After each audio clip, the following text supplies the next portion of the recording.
back like we never left. It's Double Move Sports. As always, I'm Steph Albiero. I'm here with the fantasy phenom, Alex Lott. Say what's up to the people. You hype, man? That was an incredible week of football we just saw. There was some good, some bad, and some ugly in there. I'm hyped, Steph, and I'm glad the two of us made it out without any injuries.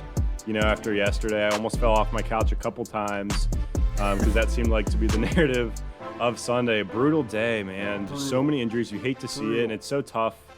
You know, fantasy football, obviously, you know, we like to watch these guys. We like to root for and against some of these guys. But when you think about these players working their entire lives to get to this point, it's brutal. And, you know, you and I as former athletes in our younger days, you know, injuries always sucked. And I can't imagine being on that stage at that level and going down with something like a torn ACL like Saquon Barkley or Cortland Sutton. So terrible day for injuries, but that means there's a lot to break down for fantasy football. So we have a ton of content to get into today. Injuries on the offensive side of the ball. Saquon going to be out rest of the season. McCaffrey going to be out 4 to 6 weeks. Other guys that got injured that were probably in lineups were Raheem Mostert, Devonte Adams, Paris Campbell, Will Fuller, potentially. We'll talk about that one a little bit. Sammy Watkins got banged up. Drew Lock hurt his throwing shoulder. That's going to be one to monitor. That's pretty sketchy one. Jimmy G with an ankle sprain. Tyrod Taylor with some really bizarre injury. Like, I'm a little bit nervous about Tyrod Taylor. Had chest pains, had to go to the hospital before the game. That's pretty concerning. I hope everything goes well with that. Brashad Perriman got hurt. Cam Akers with a rib injury. So a lot of guys injured here. A lot to break down. I don't want to dehumanize these guys. But we need to know from a fantasy perspective. Everything we're talking about is from a fantasy perspective. You know, what we need to do. What are the takeaways from some of these injuries? It's one of the reasons like why we all love football. It's a physical game. It's a beautiful game. But part of that is, injury risk. With the physicality of it. But we're going to go through, guys, all the games in somewhat of chronological order, just hitting on the key fantasy things to remember, notes, news, everything from those games, players to break down. Let's start with the Thursday night football game. This was a good one. Fun to watch. It was fun. Browns won 35-30. And, man, I love the game script. I love the game plan from Stefanski, which was don't let Baker throw the ball too much. And just let him be efficient, let him run play action, and let Chubb and Hunt eat. They wore the Bengals down with Nick Chubb and then just finished them off with Hunt at the end with the fresh legs. Any takeaways from this other than, start Chubb every week? It seems like it's going to be pretty game script dependent on when you can start Chubb or Hunt. But in this matchup against Washington in week 3, I'll probably be plugging both of them in there. Yeah, I'm willing to start either of these guys any week, Chubb and Hunt. You both have to be in your lineup, and we said this last week, but if you drafted Kareem Hunt, you're probably pretty happy. I mean, I would rather draft Kareem Hunt in the 6th round than Chubb in the 2nd, but it was nice to see Chubb bounce back from that rough week 1 performance. But the biggest takeaway for me in this game, well, I guess there's 2 things. One is that if you have a running back playing against the Bengals defense, I think he's got to be a start for you. In week 1, we saw Austin Eckler have success on the ground. We saw Josh Kelly have success on the ground. And here in week 2, they got absolutely gashed for 215 yards, and it seemed like they could not tackle anybody. That's what led to Joe Burrow and his 61 pass attempts that we'll get into here in a second. But for me, it's one, Cincinnati's defense is going to be tough, and that's going to be one of the top streaming targets if you have a running back on the opposing team. And 2, on the Brown side of the ball, I'm worried about Jarvis Landry because you laid it out. It's let's run the ball with these 2 guys, Kareem Hunt and Nick Chubb. Let's limit Baker's passing work. Baker threw it 23 times in this game, in a game where they scored 35 points. OBJ is still going to be the one. It was nice to see him get that deep one into the end zone. Really shook the guy on the double move there on that play. And then Jarvis Landry, just 3 catches for 46 yards on 3 targets. So if they're going to, limit Baker's passing work, and I know the game script was very, very, indicative of that here in this one. They're going to trail in games, and they'll have to throw it a little bit more. But to me, Jarvis Landry, I don't even want to flex him at this point in the year. So, Steph, are you with me? Are you avoiding Jarvis Landry right now? He's not a full avoid or a fade, but it's one that it's going to be game script dependent. And in week 3 against Washington, I don't know. I feel like that'll actually end up being a relatively close game with the Browns ending up taking the win. I don't think it's going to be a game script where Washington or Cleveland's opponent goes up big early. That's the time that I would want to start Jarvis Landry. Odell did have a bounce back 6 targets, 4 receptions for 74 yards and a touchdown. Kind of disappeared after the big play, but at least you were happy with Odell. this passing game, like based off what we saw here, I know it's limited sample size, only 2 weeks, this team, but it's what we saw with Stefanski before the season. Everybody was saying, that's all the narratives led us to believe, is that this is going to be an extremely run-heavy team. And then just let Baker be efficient on play action. He had 4 attempts off play action. All 4 of them were completions, over 21 yards per completion on those plays, and he had a touchdown off play action. So I think that's going to be, for Baker, he's not going to be the gunslinger we all wanted. He's not going to be what we have seen from Gardner Minshew, which is what we all wanted Baker to be, a guy who could run around, make plays, figure things out off script. It's just, I don't think we're going to get that from him, but Stefanski's going to play to those strengths. And, it was interesting, the split between Chubb and Hunt. Chubb was out there for 36 snaps, had 22 rushes. Hunt was out there for 20 snaps and had 10 rushes. Both of these guys had 2 touchdowns, but on far less usage. Kareem Hunt was just as efficient as Nick Chubb. Chubb had 26 fantasy points, finishes the RB3 on the week. Kareem Hunt, 24 fantasy points, finishing as the RB5. So both of these guys, they can both eat in the same game script as long as it's a competitive one. So that's one you're going to have to kind of keep in mind when you're plugging these guys in. Pay attention to their matchup on a weekly basis. Let's talk about the Cincinnati side of the ball. Joe Burrow. Get hype, man. If I'm a Bengals fan, I feel great throwing the ball 61 times. He looked so good in this game. He looked so good for his second career game, playing from behind. Everyone knows he's passing the ball. He played great. He really did. He had 3 touchdowns, 0 interceptions. So Baker had an interception and only threw the ball 23 times. Joe Burrow threw the ball 3 times as much and had no interception. So highly efficient for Burrow. He had some great balls. At the current pace that he's going at, this isn't going to happen, but 775 pass attempts is the current pace for Joe Burrow. So super high volume. I know AJ Green didn't convert on the targets that he got. He had 13 targets in this game. What's your concern level for Joe Mixon? Ooh, I'd say on a scale of 1 to 10, 1 being not concerned at all, 10 being extremely concerned, I'm at like a 5. If I have Mixon, I'm not selling because you're probably not going to get the value for him that you should, but I'm not, benching him. I'm not cutting him by any means. I'm willing to listen to trade offers for Joe Mixon, but right now the work is good. 16 carries and he had the 4 receptions. But to me, I just don't think the offensive line is good enough for Joe Mixon to be hyper efficient. I know last year we saw a drastic turnaround as the season went on. So the hope is that we see that again in 2020, and hopefully Joe Burrow can get him more goal line opportunities. I know he had a couple here in this game, but with Joe Mixon, it just comes down to you're probably not getting the value where you drafted him. Like I would much rather have Josh Jacobs. I would much rather have Aaron Jones.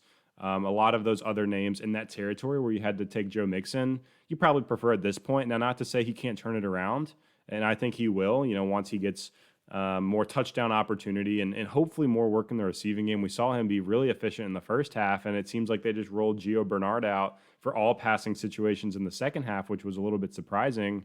So with Joe Mixon, he's a talented guy. We saw him get hit in the backfield on several occasions in this game and turn it into a gain of 4, 5, 6 yards. So hold on to Joe Mixon, keep him in your starting lineup, be willing to listen to offers, but don't sell him low just yet. Don't sell him low. Mixon, 46 snaps. Gio Bernard, 42 snaps. So almost a 50-50 split in terms of being on the field.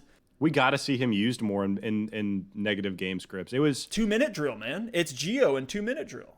It's frustrating for anyone with Joe Mixon on their roster to see Gio Bernard getting that much work in the second half. Gio Bernard, 7 targets. I get it. Gio Bernard's a team captain. He's been efficient in the receiving game in his career, but Joe Mixon is a very good pass catcher as well. We saw it in the first half of this game, so I don't understand why they're just so locked in on Giovanni Bernard as their passing downs back when you could get Joe Mixon out there who can do just as much, if not more, in the passing game. So that's what I'm going to be looking for in the future for the Cincinnati Bengals. Steph, let's take that same question, and I'm going to turn it around on you. AJ Green, you mentioned it, 13 targets in this one, 3 catches, 29 yards. What is your concern level for AJ Green, with 1 being not concerned at all, 10 being extremely concerned? 1. It's a 1. The volume's there. I'm ready. Ready for Burrow. And he made it through the injury week. Who would have thought? Wow, I know, right? It's like Jordan Reed, Evan Ingram, and AJ Green and James Conner were the only guys not to get injured this week, pretty much. But no, I feel great about AJ Green. I'm actually trying to buy him low in some places. That volume that he's going to get, Absolutely. He's the first read. If over time, as Burrow gets more experience, gets his sea legs in the league, and same thing for AJ Green, honestly. Guy hasn't played in a year and a half, so to see them both coming in, trying to build that connection. I think you're going to see some big things from them season long. And Tyler Boyd, I'm a little bit concerned on Tyler Boyd, but he was on the field in all packages, had an 85% snap share. He's not going to be, the super high flying, like top 12 option, but he's going to be a weekly flex RB wide receiver 2 type of name. T. Higgins was on the field for 65% of snaps. Interesting one to keep an eye on long term with him. We'll keep an eye on this Bengals offense. I think there's going to be a lot of production to go around with Joe Burrow slinging as much as he is and some losing game scripts. They play the Eagles in week 3. Let's talk about another high flying matchup. Probably one of the most fun games, at least the 1 o'clock hour. The Atlanta Falcons losing by one. Oh, this one was great. What a game. A walk-off field goal. Dallas won 40-39. Also, that onside kick was wild. Why were the Falcons players just staring at the football, letting it go 10 yards? I get it if you jump on it before 10 yards and you don't handle it properly, then the Cowboys are going to pick it up, and maybe they didn't think it was going to get there. It was a little bit like, I think the announcer said it's like a foul ball in baseball going down the line, and they don't think it's going to stay fair, and it does. It was just a wild, bizarre onside kick, and I thought the most Cowboys thing ever would be if Greg Zuerlein missed that field goal for the win. Fortunately for Dallas fans, he put it through, and they avoided the 0-2 start. Atlanta, though, a little bit of concern. 0-2 to start out the season, Steph. I don't even know which side of the ball to start out on this game. Let's start on the Atlanta side because this game started on the Atlanta side and talk about some of these Falcons players. Matt Ryan, monster game, 24 of 36, 273 and 4 touchdowns.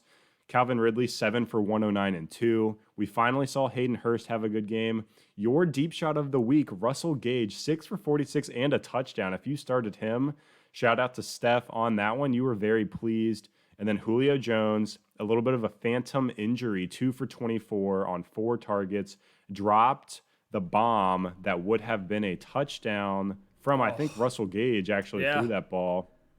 And then last but not least, Todd Gurley, yikes, 21 carries, 61 yards, not a single target. So a lot is here on the Falcons side of the ball. A lot of fantasy football value. Steph, I'll kick it to you. Where do you want to start?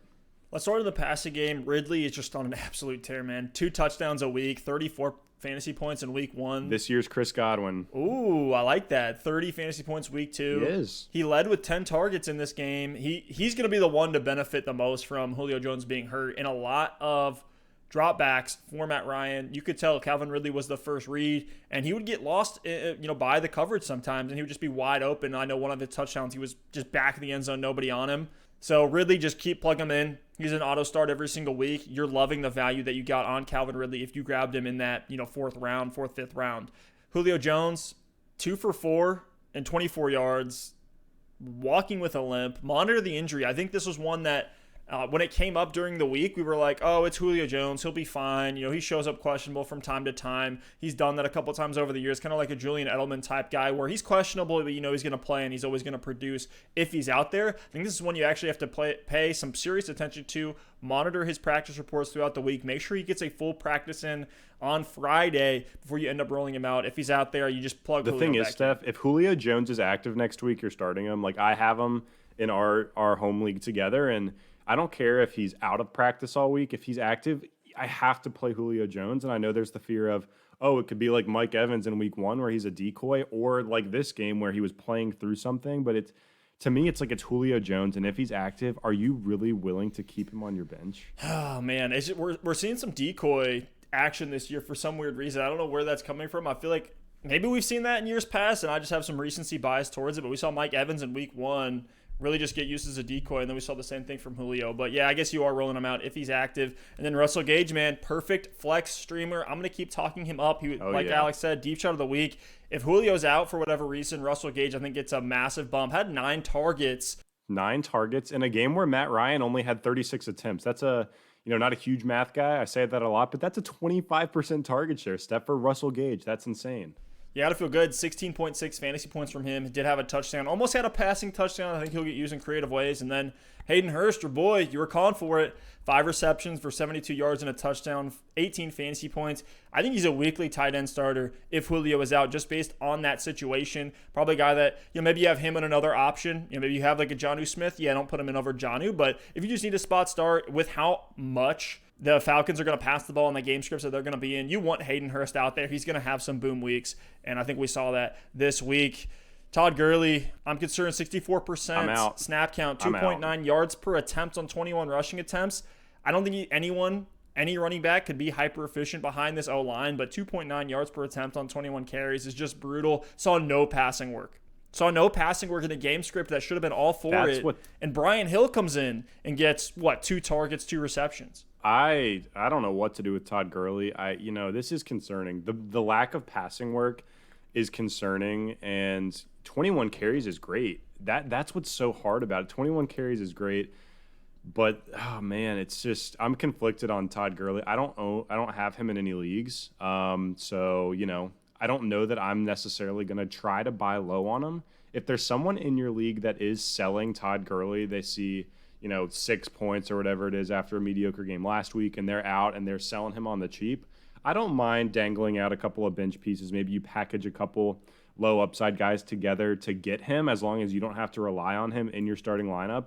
Maybe over these next couple games, we see better efficiency. 2.9 yards per carry, and this one is brutal, but he is getting the touches. That's the thing. He's a starting running back in the NFL who's getting the touches. The passing work, maybe it increases, or maybe there's a reason LA wasn't using him in the passing game last year. That's my concern. Could be a knee issue. I'm telling you, there's something with that knee to where he literally can't run passing routes. He can't get off the line of scrimmage fast enough. It's got to be something. If you have Todd Gurley and someone comes to you with a legitimate offer that's not lowballing you, I'm willing to accept it. And at the same time, if there's someone in your league that's selling him at an incredibly low price, I'm willing to go get him. Otherwise, you're probably stuck and you just got to hope for the best. Steph, do you feel any differently than that?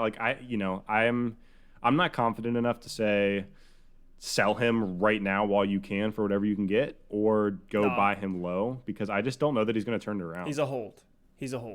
Yes. That's how I should have said it.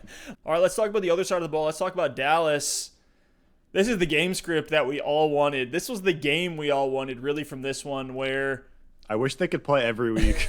Play the Falcons every single week, Falcons versus Cowboys. But Dak Prescott and Matt Ryan were both top 12 in terms of pass attempts. And we saw a ton of plays in this game. Atlanta went up 29-10 early. Dak took the comeback trail into his own hands. If you're you have Zeke, you're probably a little disappointed because Dak had 3 rushing touchdowns in this game. But what we've been preaching all offseason long is that Lamb, Cooper, and Gallup can all be productive in this offense. I know Gallup's kind of been the odd man out lately. He really has been relegated. Just like I thought, where CeeDee Lamb's going to get a bunch of the underneath stuff, get the screens, get stuff near the line of scrimmage. Gallup's going to be a pure deep threat. So he's going to be a little bit more boom bust. I think we're seeing that a little bit more than we hoped.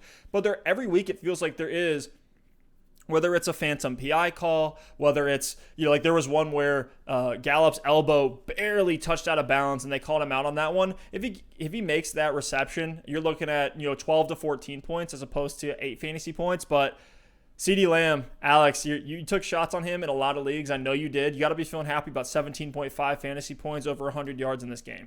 Feeling good about it. But Gallup, you're absolutely right. He's the odd man out, and I think he's kind of the boom or bust deep threat in this offense. He's the guy they either want to get it in his hands at the line of scrimmage and let him make plays, or they want to just take shots deep down the field. He had 5 targets in this game, but Gallup right now feels like a player where if he's not getting the long touchdown or any touchdown, then you're kind of worried about him. Because even if he does make a couple big plays, it's going to take 2 or 3 big plays in a game, like a 4-catch, 100-yard game, for him to even be worth starting if he doesn't have the touchdown. So I'm a little worried about Michael Gallup. Still a flex play for now. I wouldn't, go selling him on the cheap just Better yet. days are ahead. Amari Cooper, solid game, 6 for 100. To me, the 2 big storylines in this one are CeeDee Lamb, 6 catches for 106 yards on 9 targets. Actually dropped a touchdown that was a bit of an underthrow by Dak as well, so that game could have been much bigger. CeeDee Lamb's on the field a ton for this Dallas Cowboys offense. They're running 3 wide receiver sets seemingly every single play. So Lamb, if you have him, I've started him 2 weeks in a row, and he's been great for me. He's a flex play. He's a flex play with more upside if he breaks, a big play for a touchdown or scores. And the other storyline for Dallas, Steph, is Dalton Schultz. Blake Jarwin out for season. We, made some jokes about Schultz in week 1, had a couple drops.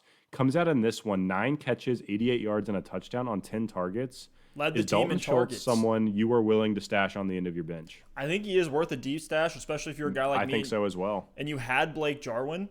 I was plugging in Logan Thomas last week. I might look at Dalton Schultz as another Just based on the situation. I don't know a ton about the guy's talent. I wasn't in love with his talent based off of his first game when he came in for Jarwin. But I mean, he led the team with 10 targets, 21 fantasy points. He's at least worth considering. Stash him on the end of your bench if you are in a tight end desperation situation.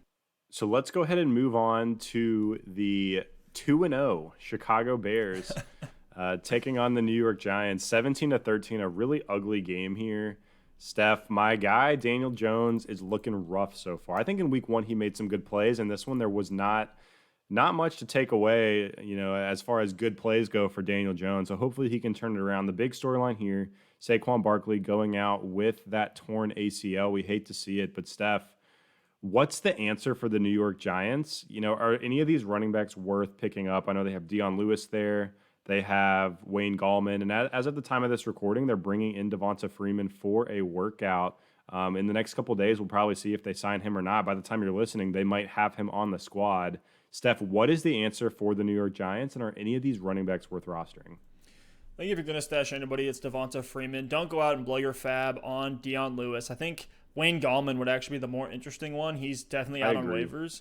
But, I mean, I really don't want to touch any of these guys. The Giants' offensive line isn't opening up holes for anybody.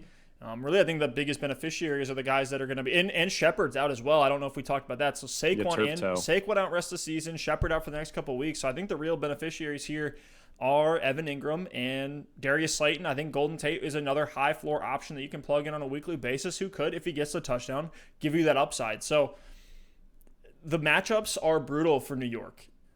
They do face a banged-up 49ers defense, but, I mean, they started the year with Pittsburgh, Chicago, and then San Francisco. So I think things are going to open up for them. I'm very keen on Darius Slayton. He may even be a guy – I don't know if you can buy him on the cheap, but why not send a few feelers out, see if you can get him on the low, because I think he's a super high upside guy and the guy that's – like we've seen that rapport building time and time again, and if this offense isn't going to be able to run the ball, it's going to be garbage time. It's going to be Danny Dimes slinging it out, and it's going to be Darius Slayton taking him to the house. So I like Slayton a lot rest of season.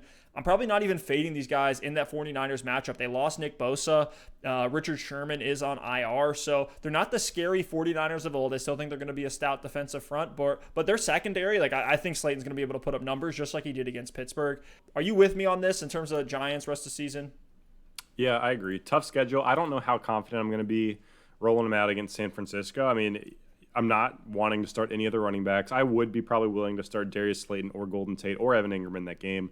I don't think much changes for them with these injuries. There's the narrative that Daniel Jones could funnel the ball to them more, so maybe Slayton, Tate, and Ingram get a slight bump. But outside of that, I'm with you on the running backs. If you're listening to this and Devonta Freeman has signed with the Giants, I think he's worth a waiver pickup. If not, I wouldn't put a ton of fab on either Dion Lewis or Wayne Gallman. Happy to stash them on the end of my bench, see which one sticks, but not wanting to start either of them this week. Steph, let's flip to the Bears side of the ball. Mitch Trubisky, he did just enough, man. 18 of 28, 190 yards, 2 touchdowns, 2 picks. A weird low-volume game here. The Bears D played very, very well. David Montgomery is back. He's not showing any signs of that injury. 16 carries for 82 yards through the air, 3 for 45, and a touchdown. Allen Robinson struggles here. 3 catches for 33 yards on 9 targets. Brutal. I'm looking for Anthony Miller here. Can barely even find him because 0 for 0 on 3 targets. Miller's a total cut candidate. He's in a timeshare. He's splitting it with Darnell Mooney. He's splitting it with, I don't even know, Jimmy Graham. And his quarterback is Mitch Trubisky on a team with a good defense that likes to run the ball. So I'm with you.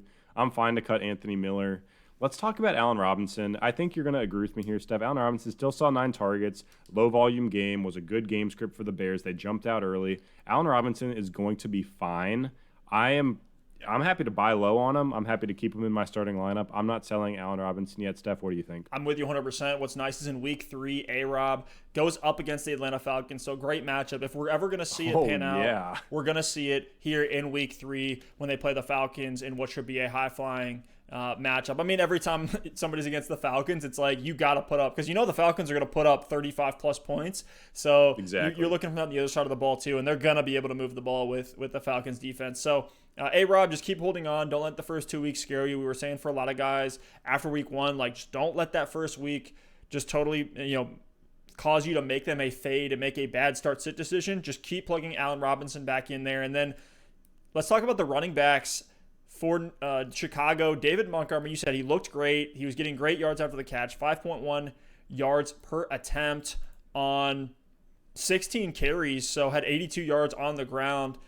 Was getting some passing game working out a touchdown through the air, which was a incredible breakaway run, a 28-yard touchdown run after making a reception. So David Montgomery, keep plugging him in. Fire him up as an RB2 whenever he is out there. I know we saw Tariq Cohen get paid, but he's nothing. He's a cut candidate to me. I think he's awful. I don't think I'll cut him yet. If you're in a 10-team league, maybe you cut him.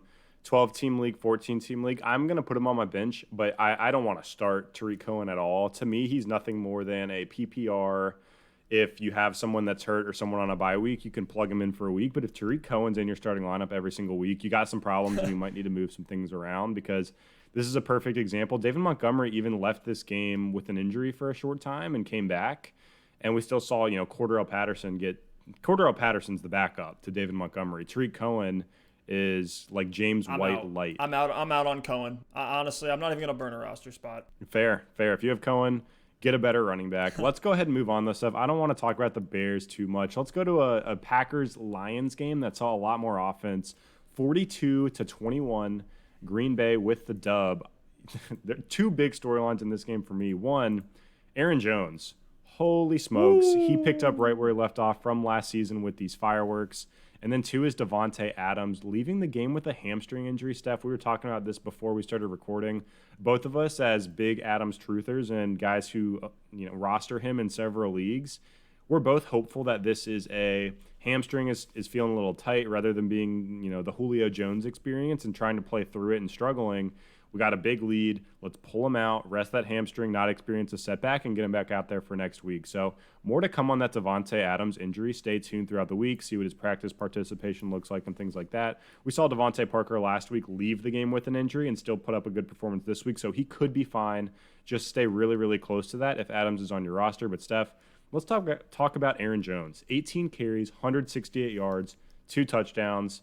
And then through the air, 4 catches on 8 targets for 68 yards and a touchdown. Had this like Randy Moss high point catch as well. Looked like a wide receiver. How hyped are you for Aaron Jones? And can he keep this up, for the rest of the season? Obviously not going to have a performance like this. But where's your gut at with Aaron Jones? This is why, especially towards like the closer we got to actual drafts, I was saying smash on Aaron Jones over Austin Eckler for this very reason, because we look at the progression, we look at all the statistics. I think at this point, we just have to realize the Packers are just going to be a statistical outlier.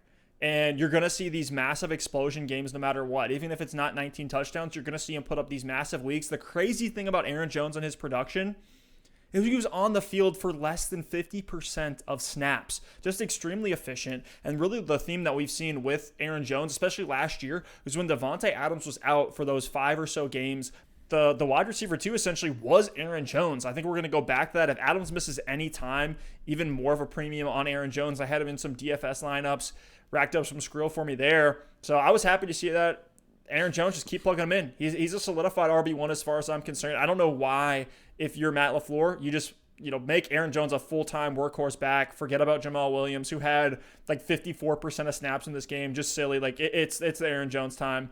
And the other Aaron on the Packers, Aaron Rodgers, he was a start of the week for me. He was solid. Solid game. 19 fantasy points. Really didn't throw really a ton. Solid week. Yeah, he only threw the ball, 30 times, which, that's better than what we saw last season from Rodgers. So I think he's a guy, depending on the game script, you can plug him back in. This week they play against the Saints, so they'll probably need Rodgers to do a lot with that stout run D. So I'm okay with just keep plugging in Rodgers as a streamer if you don't have any other better options. And are you interested, last thing we'll talk about here from this game, on the Green Bay side of the ball, is Allen Lazard a flex for you when and if Devonte Adams is out? If Devonte Adams misses time, I think both MVS and Allen Lazard are in play for the flex. I mean, Lazard had the big game last week, comes back with 3 catches for 45 yards on 5 targets in this one. But don't forget, last week, Marquez Valdez-Scantling had the long touchdown catch, a very solid performance. This week, he comes back with 3 catches for 64 yards on 7 targets. So he's really the deep ball threat. And I think a higher ceiling option at this point than Allen Lazard, certainly has a lower floor, but he's seeing more targets and yards in this offense right now. So, I'll need to get into the film and see exactly how he's being used. take a closer look at the snap counts from week 1 and 2, but the targets are there, and that's what you want to see from your receivers. We've got the Patriots having Damiere Byrd. I know he had a better game this week, but he's on the field. Like, I remember in week 1, he was on the field for like 88% of snaps, but he saw, I think, a couple targets and had 0 catches. So you can't just look at snap counts. You also have to see when you're on the field, are you getting utilized? And MVS certainly is. And I want to ask you a couple of tough questions here on Aaron Jones. And now that we've seen 2 weeks of this, NFL season, would you rather have Aaron Jones or Derrick Henry? I'm still going with Henry. Henry's volume is so secure. What we saw with Henry is the efficiency start off slow. This is the same thing we saw last year. The efficiency starts off slow, and as the season goes on, defenses get down. We're in colder outdoor games. That's when Henry goes nuts. So we haven't seen the massive breakaway plays. I think they're coming for Henry. Certainly when you give a guy, 35 attempts, 35 touches in a game, he didn't get any passing work, Henry did, where maybe that's the premium for Jones, is that he's going to get all this efficient pass volume. But I'd still go Henry there. But let's move to the Lions side of the ball here, Steph. Stafford, 20 for 33, 244, 2 touchdowns, 1 pick. The rushing situation is, I don't understand. I mean, AP, 7 carries. Kerryon Johnson, 8 carries. Deandre Swift, 5 carries. Kerryon Johnson was the one that got the touchdown this week, and then you just never know who's the guy, on this line, in this Lions backfield. And through the air, Kenny Galladay's still out, so I don't want to take too much away from this, but we did see TJ Hawkinson with another decent game, 4 catches for 62 yards. DeAndre Swift did have the 5 catches for 60 yards. So if anything, if the rushing situation is going to be a little bit convoluted, it's nice to see Swift, at least getting the consistent passing downs work, and he's going to have value there. Quintez Cephas, I don't want to buy too much into because he's clearly a Kenny Galladay replacement. And then Marvin Jones, 4 catches for 23 yards and 1 touchdown in a game where Kenny Galladay was out. I think Marvin Jones has disappointed here with this, couple week opportunity as the one. So, Steph, on the Detroit side of the ball, what are you doing with this backfield? Are you starting Swift yet, or are you still a little bit too nervous to put him in your lineup? Swift is going to be a desperation play. If the game script calls for it, I think he'll get some decent passing work. But as soon as Kenny Galladay comes back, that's when I think we'll really have clarity. I'm kind of out on this offense until Kenny G is back. We're seeing Matt Stafford struggle at 17 fantasy points. If you plugged him in, he didn't totally kill you, but you can do better. You can do better from a fantasy quarterback, especially when we have Ryan Tannehill and Ryan Fitzpatrick putting up over 20 points a week.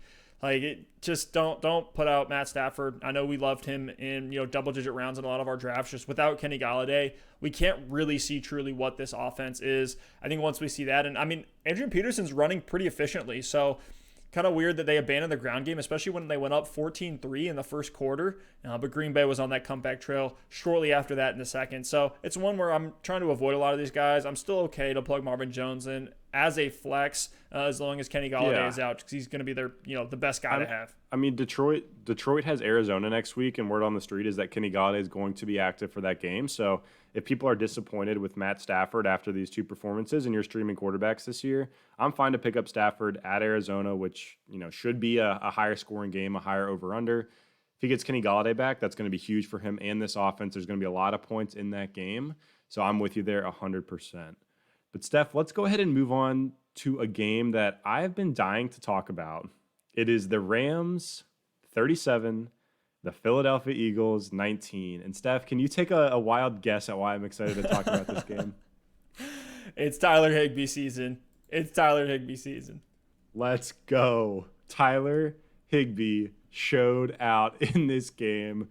Every single time Tyler Higbee scored a touchdown, my phone blew up with people just, saying Higbee, because I've been talking this guy up all offseason. 5 catches for 54 yards and 3 touchdowns in this game. Absolutely love to see it. And to be honest with you, Steph, this was a low-volume game for Jared Goff. Only threw the ball 27 times. The Rams were out in front for the majority of this game. Tyler Higbee's day was really saved by the touchdowns. I expect Higbee to be much more of a threat this year with volume rather than touchdowns. But, man, the touchdowns were great to see in this one. And if you took him in those middle rounds like I told you to, hopefully you pulled out the win this week. But, Steph, I think Higbee is a hold and a start at this point, so not a lot of additional conversation there. Let's talk about the big question mark on the LA Rams side of the ball. It's not Robert Woods. It's not Cooper Kupp. You're continuing to play those guys each and every week. Both had a solid game here. It's the running back situation. I mean, we got Daryl Henderson, Malcolm Brown, and Cam Akers. Malcolm Brown had the big pop performance in week 1. Cam Akers, we thought he might get worked up, and he went out with a rib injury in this one, something to keep an eye on. But Daryl Henderson was the star of the show this week. 12 carries, 81 yards, and a touchdown. Added 2 receptions for 40 yards. Steph, what are we doing with this LA Rams running back situation? If you can at all, you're trying to avoid it. I think it truly is going to be a hot hand approach. Just like Sean McVay said, we talk about coach speak, which coaches are reliable, which ones aren't. So far, McVay has been one where you can take his word for what he's going to do. He said this is going to be a 3-headed monster, a full 3 running back committee, and so far that's what we have seen. He even said, McVay did, after last week that Henderson's going to get worked up more. He ended up being the star on the show in this one. 12 carries, 6.8 yards per attempt, and a touchdown on the ground, and even saw 3 targets through the air, was able to get 40 yards out of those and 2 receptions as well. So you were happy with Henderson. If you happened to plug him in, you probably didn't. Both of these guys I think are just desperation RB2s. If you're in a maybe a 14-team league, you need a spot start. Fine, why not? In the right game script, I think both guys will be viable, but if I can help it, I'm trying to avoid them at all costs. Yeah, I agree. If you were in on Cam Akers and you took the risk on him, I don't know what the injury is going to look like. I don't know how much time he's going to miss. At the time of this recording, we don't have any additional information, so keep an eye on him throughout the week. If he's active as early as this week, I don't want to start Cam Akers. My guess is he could miss a couple of weeks. Still don't know. I'm no doctor, so keep an eye on Cam Akers. And really, I'm tracking the Akers injury more if I have Daryl Henderson or Malcolm Brown, because if all 3 are active, I don't feel good about starting any one of these guys. But to your point, Steph, if Cam Akers does miss time, I know Malcolm Brown left at the end of this one with a finger injury, which is actually why Daryl Henderson got that late touchdown run. But if I have Malcolm Brown or Daryl Henderson and you're out of options, you had guys go down this past week, they're worth, they're a high-end RB3 or a low-end RB2 in a desperation situation in a good matchup when Cam Akers isn't active. So a lot of qualifiers there for you to be starting Daryl Henderson or Malcolm Brown. Personally, I have Malcolm Brown on my roster in our league, Steph, and didn't start him week 1, started him week 2, and I got a little bit burned. And it's a situation where moving forward, I had Lev Bell on my team. So if I'm in a pinch and Cam Akers is out, I could be forced to start him as an RB2. It's just a situation where you roll him out there, hope he gets 12 to 15 carries, and he's the guy that gets into the end zone that week. So I'm with you. I hope I'm out on the Rams running backs, but if you have one, you're probably stuck. And if you can trade one for any bit of value, I think that's a trade you should make. Let's talk about the Eagles side of the ball. My guy, Miles Sanders, he's back and he's up and at him. He saw 83% of the running back rushes and over 70% of the team's targets in this game. That stat is courtesy of J.J. Zachariason. Sanders had 20 carries in this game. He had a touchdown on the ground, 4.8 yards per attempt, so just as efficient as he was last season. And then was second on the team in targets. That's where all the value comes from with Sanders, why I was preaching him as a top 12 option. I'm still going to plug him in on a weekly basis, operating as if he is a top 12 option because he just saw 7 targets in this game. That was second most on the team, only behind Desean Jackson, who had 9. That was the same as Zach Ertz. Oh.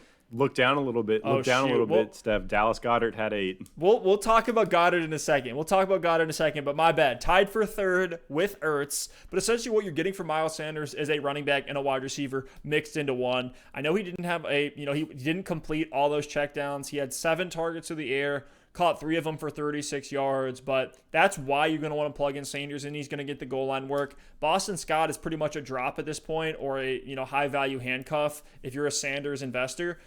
He's not really a guy that you want. Only 4 carries this game and 3 targets. So this is the Miles Sanders show. Looks like all the narratives preseason, everything that Doug Peterson and Deuce Staley and all these guys were saying before the season that Miles Sanders is going to be our no-question workhorse back is coming true. If you had Sanders, you were probably tilting a little bit week 1 when he wasn't in the game, but now he's back and he looks healthy. Hamstrings are good to go. So keep plugging in Sanders. This is why we're telling you to grab him everywhere.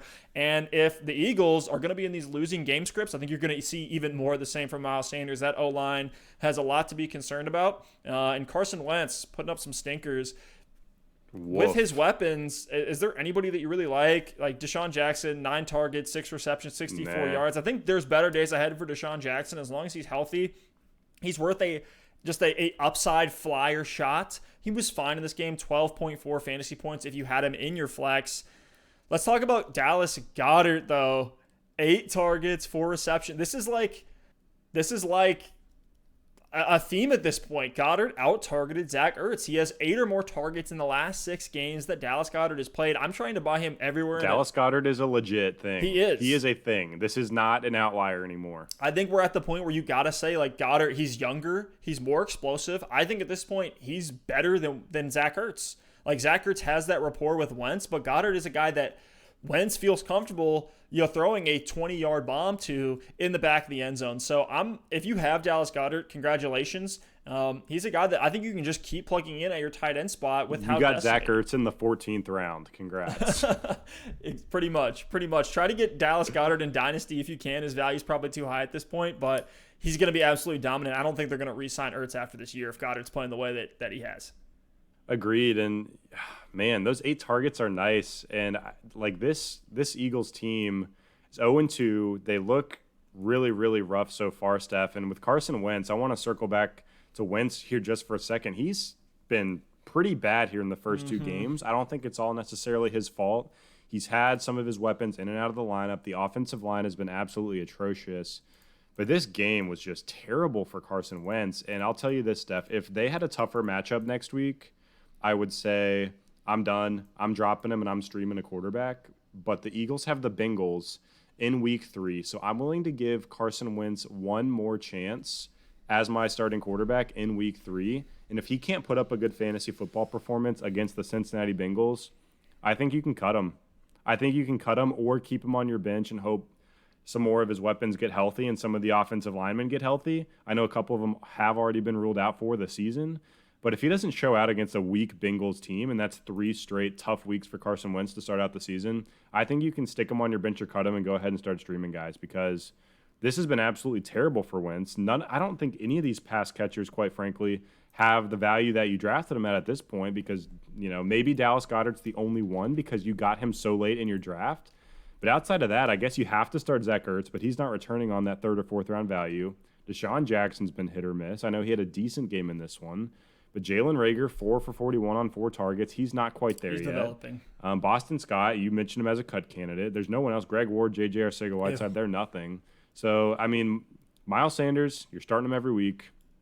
Dallas Goedert, you're pretty pleased with. Zach Ertz, you're not pleased with, but you're probably still having to start him. And outside of that, I think everyone else, I'm not touching. I'm not coming near. So, Steph, am I off there? Are you out on Wentz just like I am? Yeah, Week 1, 13 fantasy points. Week 2, 12.3 fantasy points. This is make or break, and I'm not plugging them in. I'm really not. There's so many guys that you can stream, especially this week. Like I'd rather plug in Burrow against the Eagles than I would Carson Wentz against Cincinnati just for this week because I want to see if there's anything left from Wentz. Maybe he returns to potential MVP form against a weak defense in Cincinnati. But this is going to be the Miles Sanders show as far as I'm concerned. Let's move over to the Carolina-Tampa Bay game. The Panthers lost this one 17-31. Let's start on the Panthers side of the ball. Christian McCaffrey supposed to miss 4 to 6 weeks with an ankle injury. Mike Davis is probably my number 1 waiver pickup of this week. He was a guy that was able to come in and have a 3-down workload. Are you with me on that? Yeah, I think Mike Davis is the clear ad. If you look at the box score, you're going to see Mike Davis pop off the page in the receiving game. 8 catches for 74 yards on 8 targets. I know there was a pass-heavy game script at the end of this one. He only had 1 carry for 1 yard. But, Steph, I do think he is the most, safe and consistent waiver wire option for one of these running backs. Like, I'd much rather have Mike Davis than Dion Lewis or Wayne Gallman. One thing I'll say on the Carolina side of the ball is that I think Curtis Samuel could see some additional usage with McCaffrey going out, use him in the screen game, get him the ball near the line of scrimmage. Might even get some carries as well. He had 4 carries in this game. So keep an eye on Curtis Samuel. If you still had him on your bench and stashed him, keep an eye out, see what his usage looks like next week. And if he's on the waiver wire, I'm actually happy to go ahead and have a sneaky pickup of Curtis Samuel just to see what he does as well. But I'm with you that Mike Davis should see the biggest increase in role, in workload, should see volume in the passing game as well. So in PPR formats, I think Mike Davis is a very worthwhile waiver pickup this week, and he's going to be at the top of my list. And the pass catchers, too. It looks like DJ Moore had the game that we wanted from A.J. Green with 13 targets. He was able to convert those into 8 receptions, 120 yards. He was on the field for 63 snaps. Robbie Anderson, though, was right behind him. Robbie Anderson is showing out. 54 snaps, only 10 fewer, actually 9 fewer than DJ Moore. Ran just as many routes, had 10 targets, caught 9 of them for 109 yards. So Robbie Anderson, I thought he was going to be this, pure deep threat like we saw him in New York, but he was actually getting some looks in short and intermediate routes. Robbie Anderson, playmaker. Looks like Matt Rule likes this guy, wants to get him the ball. I'd say go ahead and pick him up if he is available in your league. He's going to be a guy that you can start, I'm not going to say on a weekly basis, but with the game scripts that this team is saying, it might be so. And if he's able to take one to the house like he has with his insane speed, you're going to be pretty pleased, I think, more often than not with Robbie Anderson. Steph, it's so difficult because, this Panthers team, Teddy threw it 42 times in this game after throwing it a ton last week. And DJ Moore and Robbie Anderson weren't having great games. And they were just in such a pass-happy game script that they got so much garbage time in the fourth quarter of this game. And it's no, I don't necessarily want to say that's going to be an every week thing, and I don't want to rely on it, but garbage points count the same in fantasy football as if it happened in the first quarter. This Carolina Panthers defense is absolutely terrible. Now with McCaffrey out, I think they're going to lean on the passing game even more. So DJ Moore and Robbie Anderson are going to see volume. I believe that to be true, and I think Teddy's going to keep throwing the ball. Teddy was 33 of 42 for 367 yards in this game. No touchdowns, but 2 interceptions. A lot of people are already criticizing Teddy. I don't think a lot of this game was, Teddy Bridgewater's fault. I know he had the fumble, the 2 picks. Those are mistakes he needs to clean up. He needs to protect the ball a little bit more, but a really high completion percentage. He's being forced to throw the ball a ton. I think Teddy Bridgewater has still got the capability to be a good quarterback for this football team. And I think later in the year, they play the Chargers next week, so I don't know if I'm willing to stream Teddy in that game. But if the pass attempts are going to continue to be 40 to 50 a game, I think Teddy's going to be a viable streamer later on this season. We were talking about it during the offseason. For Teddy Bridgewater, he's going to be a viable streamer option. Like you said, wait till after this week, but he's going to be out there on waivers and you can grab him. We haven't seen a guy finish outside of the top 13 quarterbacks that had more than 600 pass attempts in over a decade. So if he's going to throw it this much, and it seems like this is going to be a recurring theme, that Carolina defense is not stopping anybody. Keep plugging them in, and I'm firing up DJ Moore and Robbie Anderson. If I'm in a tight spot, DJ Moore, no question, next week against the Chargers. Let's talk about the Tampa Bay side of the ball. Tom Brady, I feel like we're making excuses for him. He hasn't had that, Tom Brady game yet. I think part of that is the growing pains. We assume just because, Brady's won 6 Super Bowls, he's just going to join a new team, new offense, new scheme, new players at every single position, and he's just going to be great right off the bat. That is not what we're seeing here. No, you're right, Steph. Let's summarize real quick so we can just jump into this running back situation because we might spend some time on it, but Mike Evans, you're starting him. Chris Godwin, you're starting him. Not really interested in the other receivers. You're cutting Gronk. You're not picking up O.J. Howard. You're probably holding Tom Brady and hoping for better days unless there's a better streaming option on waivers. So the Bucs are pretty clear cut for me. The murkiness comes with this running back group. Oof. I had to pour one out for Rojo this week because he started out the game great, had the touchdown. I'm thinking, okay, my start of the week, a weak Panthers defense. Rojo gets the touchdown. This is the guy. He could get into the end zone again in this game. And Steph, it all came crumbling down on that fumbled exchange between Tom Brady and Ronald Jones. Oh. And when that happened, something inside me knew that Ronald Jones was done. And if you look at this game, Leonard Fournette took over from there and went off. 12 carries for 103 yards and 2 touchdowns. Had the breakaway at the end of the game. So that was a bit of an anomaly, but it was a great run by Leonard Fournette. Had the speed to get it done as well. Got work in the passing game. 4 catches for only 13 yards, but on 5 targets. So, Steph, what are we doing with this Bucs backfield? I have Ronald Jones on a lot of my rosters because I drafted before they brought in Fournette. Leonard Fournette, LaShawn McCoy, Ronald Jones, all getting snaps. What are you doing with these 3 guys? Leonard Fournette, he finishes the RB2 on the week. I know we're talking before the Monday night game, but so far he is the RB2. 44% of snaps in this game, so was extremely efficient with the work that he saw when he was out there. They were getting him the ball, and he did have some receiving work as well. It wasn't like they were just using him as a bruiser back on the goal line. He had 5 targets and caught 4 of them. Wasn't efficient through the air just like we saw in Jacksonville, but he was nonetheless getting that volume. He's going to be a check down option. for TB12. And then LaShawn McCoy, 18% of snaps. Pretty surprising. He was getting a lot of the passing work there. He did end up 7 targets. He did end up dropping a touchdown reception. We'll see if that ends up getting him off the field. And then Ronald Jones, 35% of snaps and looked, like you said, looked great. But he was taken off the field, and then Fournette just came in and looked fantastic. I think with that, essentially what we're getting with the Buccaneers is what we saw last season, where it's Ronald Jones and another playmaker.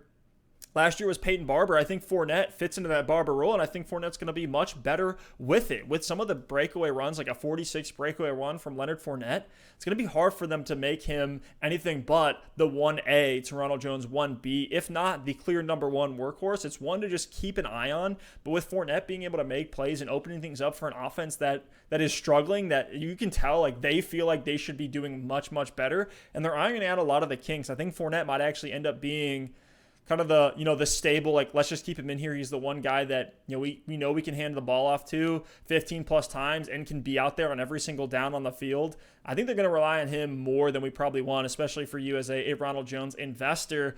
I like Fournette. I'm willing to plug him in next week. Not a guy that I'm going to go out and buy because I don't know if he's going to be the one season long. How are you feeling about this backfield? I'm with you. I think this is going to be tough. And if you have Ronald, it's literally one of those situations where you don't feel great about starting either one of them, and you're just flipping a coin and hoping you pick the one that has the good game and the touchdown, because I think there's still going to be games this season where Ronald Jones is going to be the hot hand, and he's going to get more carries than Fournette. He's going to get the touchdown. But to have the guts to start Ronald Jones, knowing what is going on in Tampa with Fournette there as a presence and obviously having a good game in this one, LaShawn McCoy getting passing game work, you're going to have to be pretty gutsy or have had some pretty bad injuries to be willing to start Ronald Jones. So I think he's an RB3 right now. He's put up back-to-back solid performances of 10-plus PPR fantasy points, but I think it is similar to last season with Ronald Jones. You're hoping for 10 to 12 carries. He gets, 40, 50 yards, a catch or two, and falls into the end zone. I do think Leonard Fournette has a bit more upside. The 12 carries for 103 yards and 2 touchdowns in this game were great to see, but what was possibly better to see was the receiving work. I know he wasn't very efficient with it, but 5 targets in this game. So Leonard Fournette, I think, is a much safer play. And Steph, we were talking about this before we started recording here. I think Ronald Jones is an RB3 rest of the season. So he's not going to kill you. He's a plug-and-play guy. Might have some big weeks with some touchdowns. And I think Leonard Fournette's an RB2. He's going to have disappointing weeks where Ronald Jones gets the hot hand, falls into the end zone. But I think Leonard Fournette has more upside. I think he's going to get a little bit more work. And I think it is a 1A, 1B situation with LaShawn McCoy, unfortunately, still coming in for passing down. So I'm not hyping all aboard the Leonard Fournette hype train just yet, but if you invested in Leonard Fournette pre or post Buccaneer, you certainly are happy to see him have a big game in this one, because I think this was the game he needed to get more involved in this offense. I think you are like you're 60 Fournette, 40 Ronald Jones. I'm more 70-30. I think Fournette would just, like, we haven't seen a breakaway run like Fournette had from Ronald Jones. And it's like, if they are going to be the hot hand, if they think of themselves. We did last year and in week 1. So, I mean, it's not like a 70-yard run, but Ronald Jones, I talked about this in my fantasy film room, had more 20-plus yard runs last year than Zeke on like 150 less carries. He had a really big play in week 1 as well. Jones just has some inconsistency, though. Sometimes he gets in there and he just runs right into the right guard, where he's not like a, run at 5 yards every play guy like Leonard Fournette. Like, keep plunging forward, keep, getting a good down and distance, 4 second down, 4 third down. And he obviously had the big run in this one, but anyone could have ran through that whole step. And Ronald Jones, I think, is faster than Leonard Fournette, so he would have done the same exact thing. But it's just a different dynamic for Ronald Jones. He needs to be more consistent with his running. The touchdown he had in this game was actually great. Bounced it to the outside, stiff-armed the defender straight into the ground for the touchdown. So I think he's still going to have some dynamic plays, just 2 different runners, and we can continue to have this debate as the season goes on. It has not I'm stopped. sure it's not going to stop. It's not going to. And I like, they don't make him like Fournette, man. Fournette is just massive, but he also has receiving chops, and he also has breakaway speed. It is almost like a thunder and lightning approach, as much as we don't want it to be in that backfield. I'm firing up Leonard Fournette in week 3 until probably week 5, when it's going to be Ronald Jones again. But let's move on here to a pretty gross game with a lot of injuries on both sides. San Francisco 49ers beat the New York Jets 31-13. You and I were all over starts of the week and deep shots. I had a start of the week in Raheem Mostert. He had 2 incredible runs at the beginning of the game. Both were like 80-yard runs to the house. I think one was actually through the air, but then he went out with, I believe, is an ankle injury. We're going to have to monitor that for Mostert, but he's looking incredible. Keep plugging him in if he's out there. And then Jerick McKinnon, 25.7 yards per attempt, 3 carries for 77 yards and a touchdown on the ground. Even they gave it to him on like a 3rd and 31, and he ended up making an incredible play with it. That was more like, hey, we're just going to hand it off up the middle. Just run out the clock here, but he ended up getting the first down for him, and then he did see 1 target. So not the passing work that we expected from McKinnon, but if you did plug him in, you're probably pretty happy with that. We were both calling it because the matchup was so juicy.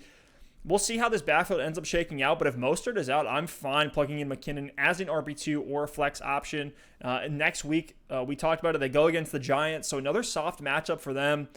Jimmy G is out. I don't think that changes a ton with Nick Mullins now coming in as a starter. He's a guy that apparently the Niners were hearing offers on during the offseason, but they really wanted to keep him around. So I think he's a guy that they feel comfortable with rolling out there. George Kittle is supposed to be back in week 3. We did see the Jordan Reed pop-off, so maybe that's your Kittle handcuff there. Jordan Reed, that was an incredible game from him. 2 touchdowns. He had some juice in this one. He really did. 8 targets. Caught 7 of them for 50 yards, and then the 2 tutties as well. So Jordan Reed, he looked good. He really did. Like if Kittle goes down at all, and I think that's why they brought Reed in. They wanted a nice handcuff for Kittle, but he is supposed to be back. And based on Nick Mullins' experience with him in the game, he is going to be looking for Kittle just as much as Jimmy G is. So if Kittle's out there, he's a no-question plug-in. Don't be worried about, they have a backup quarterback. He's going to be completely fine.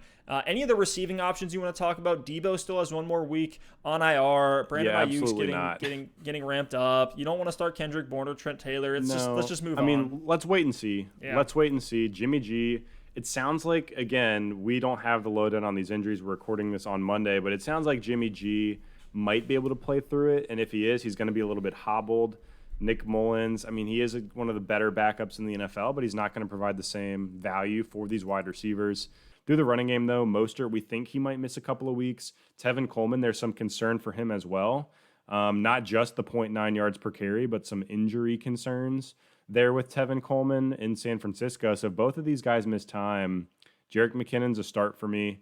And sneaky play, maybe it'll be a deep shot this week, is Jeff Wilson. We saw him have some pop games last season, some big plays, and a DFS deep shot potential. More to come on that later on in the week when we hear about Mostert and Coleman. But for now, I'm not rushing to the waiver wire to pick him up just yet. But if you have Jerick McKinnon or if he's on waivers, definitely stash him on your bench, and you might even get a start out of him here in week 3.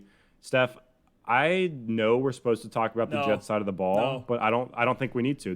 If you don't start anyone on the Jets, and that's all we need to say. Exactly. Herndon, 100% a cut candidate. I'm sorry I got you guys kind of hyped up for him. Looks like Logan Thomas is now what we wanted out of Herndon as a tight end that'll just get volume on a bad offense in these pass-heavy game scripts. Just avoid all the Jets. Let's move on. Denver took it down to the wire, actually, with Drew Lock out, hurt his right shoulder. He's going to be out for at least a couple of weeks. We'll see when he comes back. Hopefully we get some clarity as the week goes on. But Jeff Driscoll took it down to the wire. Pittsburgh won 26-21. Let's start with the Denver side of the ball. Courtland Sutton's now out, which is absolutely brutal to see. So it looks like the Noah Fant, Jared Jeudy show in this one with Jeff Driscoll. And a lot of people think of Driscoll as like a conservative check down game manager. He is not. He is more like a, almost like a Phillip Rivers type guy who isn't afraid to air it out. He might end up throwing an interception or 2, but he looked pretty good in this game and was able to give you some very productive weeks from Noah Fant. Actually had a deeper average depth of target than Drew Lock did. So he's taken some shots. Could have been the game script that played into that a little bit, but Melvin Gordon with Lindsey out, he's going to be a weekly high-end RB2. Keep plugging him in. He had a very, very good game. Had a reception through the air that was incredible to see. Went up, just high pointed the ball over a defender. He had 19 carries for 70 yards, a long 17-yard run. So on the day, wasn't the most efficient guy, but still getting 19 carries. You love to see that. Royce Freeman only had 3. And then, like Noah Fant, he had a touchdown. So that's back-to-back touchdown weeks. He had 5 targets, 4 receptions here. Jerry Jeudy, 7 targets, actually tied with KJ Hamler for the most targets. Looks like Hamler's going to be that deep threat option. We've talked about him as a guy that's more like a Ted Ginn type of name, where if he gives you the big touchdown that week, you're going to be pretty happy with it, but not really a guy that I'm rushing to the waivers to go pick up. Anything else to add here? It looks like at this point it's Fant, no question. It's Jeudy as a desperation wide receiver 2 or flex, and Melvin Gordon every single week, at least until Phillip Lindsay comes back.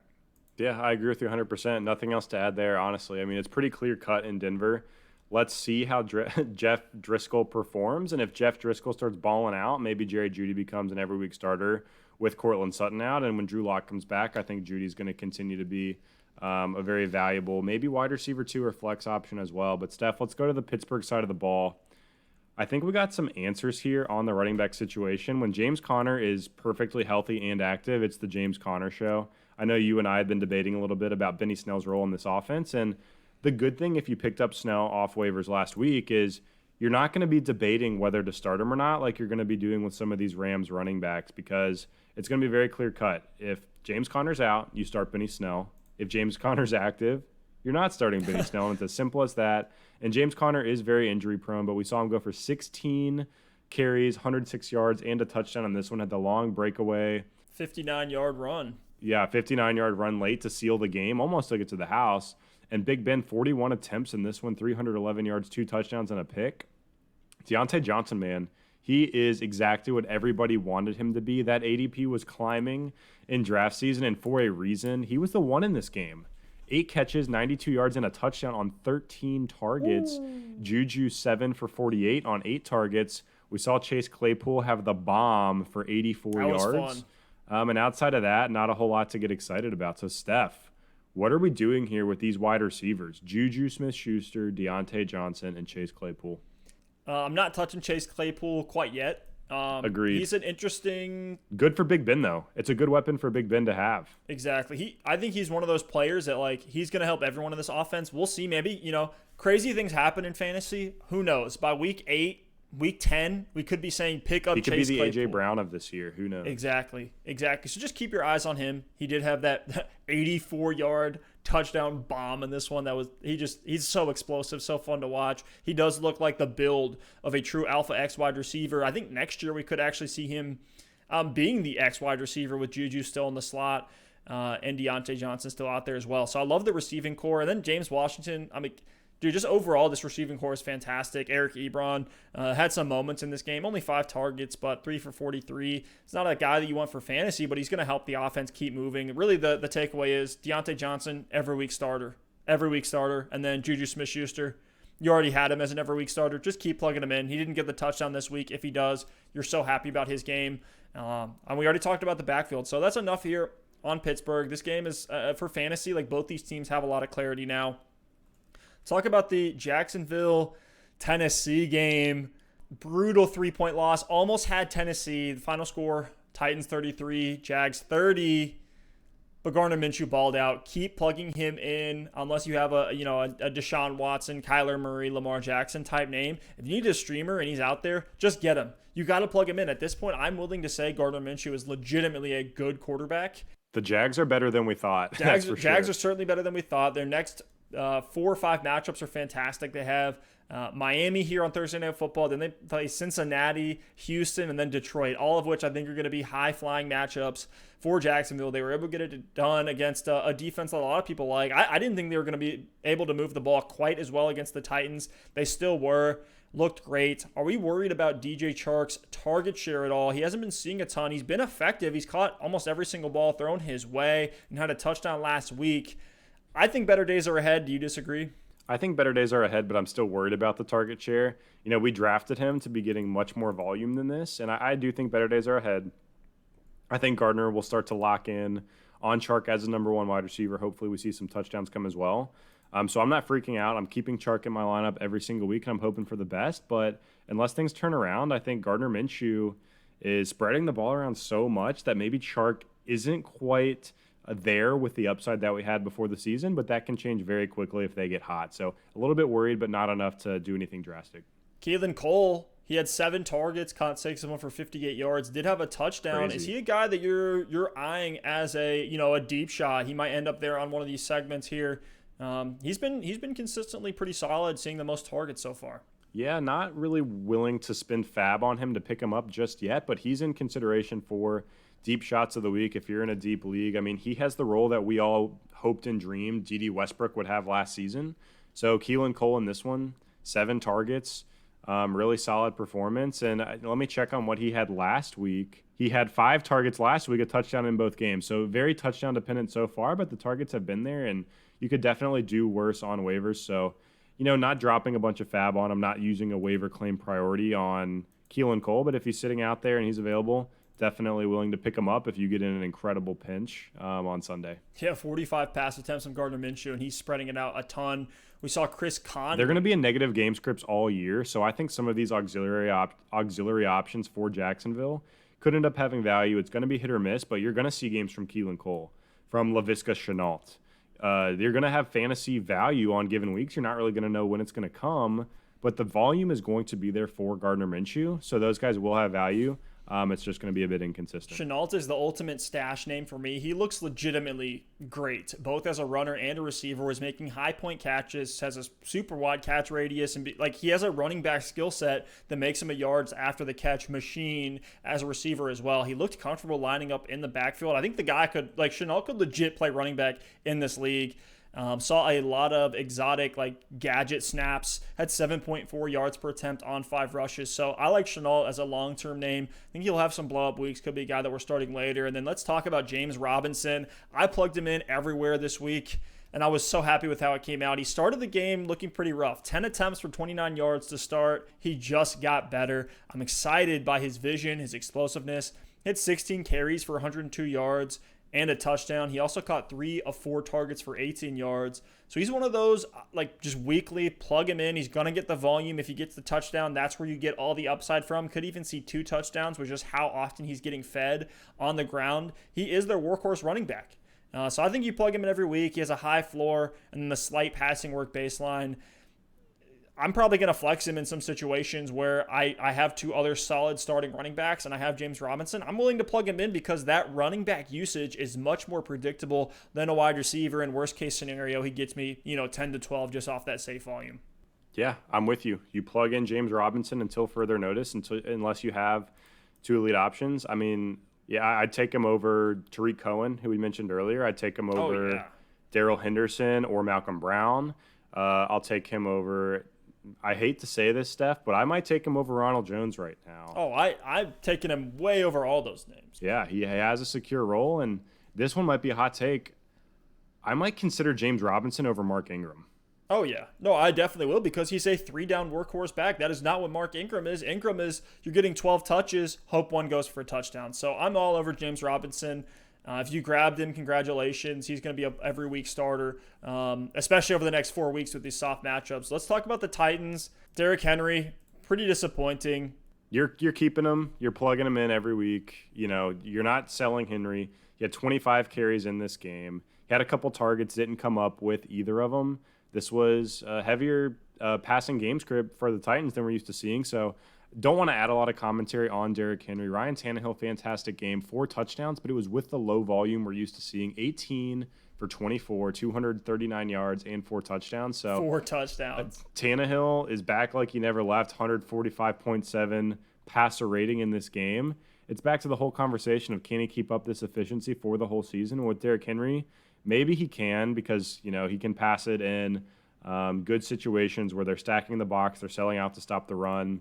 Steph, let's touch really quickly on these Tennessee receiving options.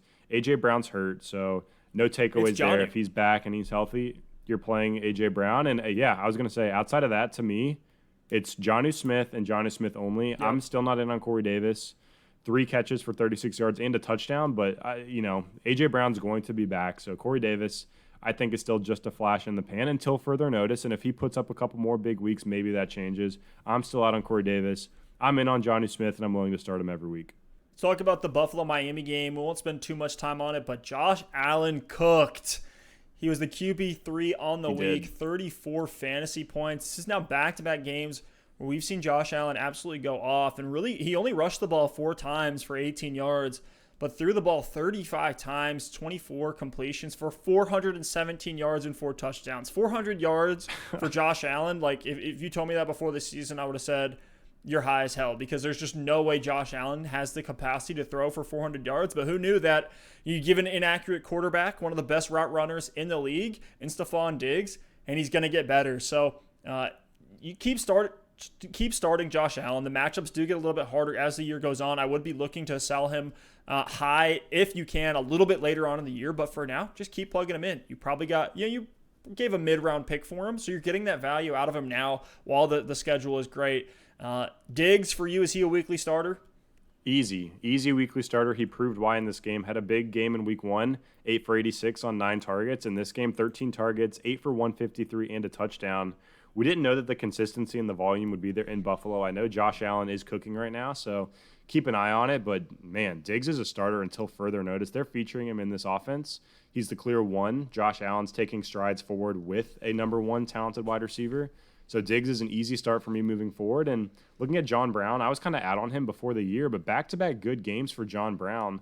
4 catches for 82 yards and a touchdown in this one after 6 catches for 70 yards and a touchdown in the first game. So if Josh Allen keeps throwing for this kind of volume, both Stephon Diggs and John Brown are going to be extremely valuable for where you got them in drafts.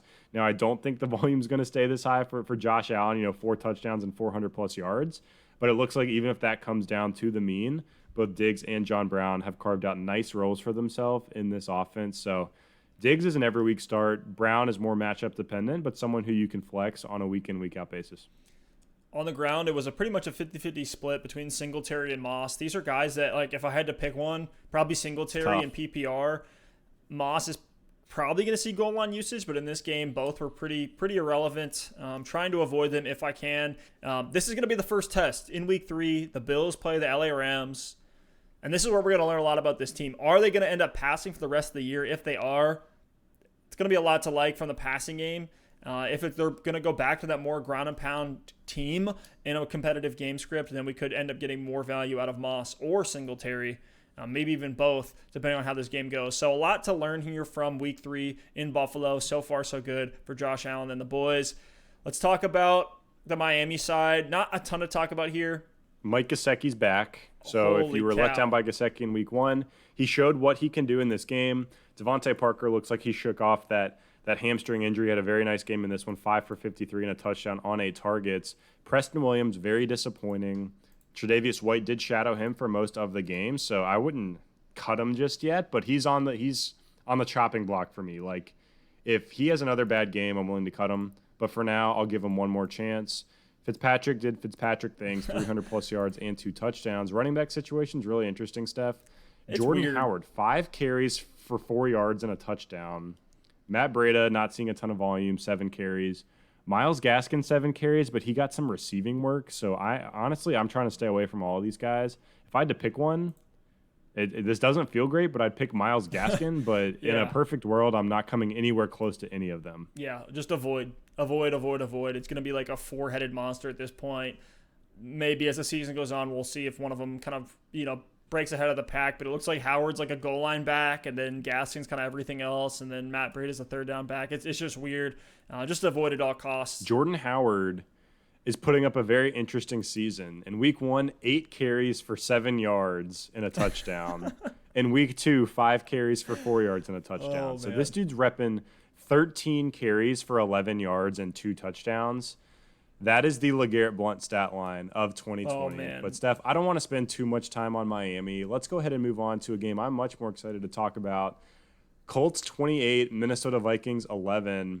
The Vikings looked like an absolute dumpster fire in this game. I don't know what happened, but this defense is terrible. They might be a defense you're targeting for your fantasy football offensive players. Kirk Cousins, 11 for 26 for 113 yards. 0 touchdowns, 3 interceptions, a QBR of 9.3. That's awful. That is brutal. So, until the Vikings turn it around, I mean, you're plugging in Dalvin Cook each and every week. I think you got to keep starting Adam Thielen. I'm avoiding Kirk Cousins as a streamer at all costs, and there's no one else on the Vikings side of the ball I'm touching. Yep. On the Colts side, Steph, a lot more to break down. Rivers didn't have a great game, probably still not in streaming consideration.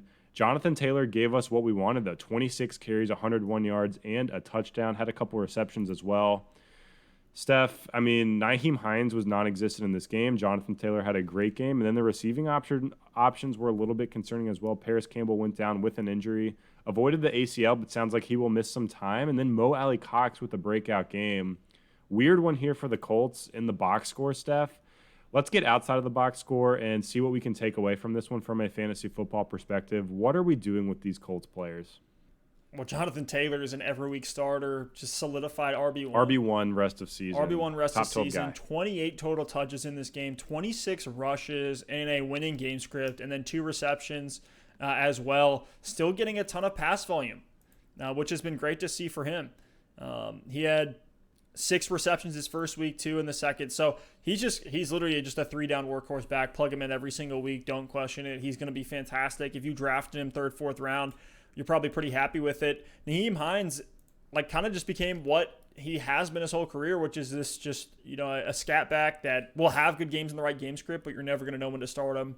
I'm avoiding him. He's probably a borderline cut candidate for me. Jordan Wilkins came in this game. That was more like, hey, we're up a ton. Let's just feed our running backs. Give Jonathan Taylor a break after rushing the ball 25 times already. Most of his touches did come in the 4th quarter. And in the passing game, really tough to see for Paris Campbell. Looks like he's going to miss the rest of the season. Just took a helmet to the knee. Just extremely unfortunate. Was one of those guys that we lost on this injury Sunday. I was expecting big things from Paris Campbell, but I guess that now just goes to Michael Pittman, who saw 6 targets, had 4 receptions and 37 yards. He's not a big waiver name for me, but definitely a guy to keep an eye on. T.Y. Hilton, I'm kind of concerned. 5 targets for 3 receptions and 28 yards. We talked about Mo Alley-Cox. I don't think there's anything else to break down there. That's kind of just like an outlier week to me. If Jack Doyle comes back, I'm not plugging in Mo Alley-Cox. But as long as Jack Doyle's out, he's a streamer. But what about T.Y. Hilton? What do we do with T.Y. Hilton, Steph? What do we do with him? If you I don't know. You don't cut him. You don't sell him low, I don't think, unless someone it's tough. It's another hold for me.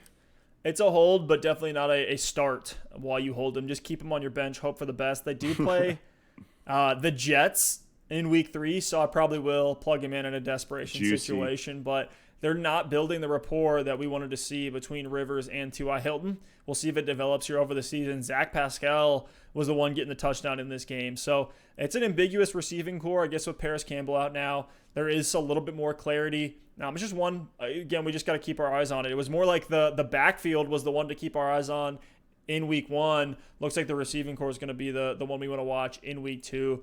Let's move on here to Washington against Arizona. There's not a ton to say here outside of a few takeaways on the Washington side of the ball. Terry McLaurin finishes the wide receiver 4 on the week. This is before the Monday game, but he looked fantastic. Arizona won this one 30-15. So they were just airing it out, trying to come back in this game with the new coaching staff there, Ron Rivera, Scott Turner. It looks like this is going to be a team that's going to be trying to come back in games. They're going to try to compete. It's not just run the ball with Adrian Peterson or Peyton Barber or Antonio Gibson 100 times no matter what the score is. So with that, Antonio Gibson starting to break out a little bit, 67% snap share.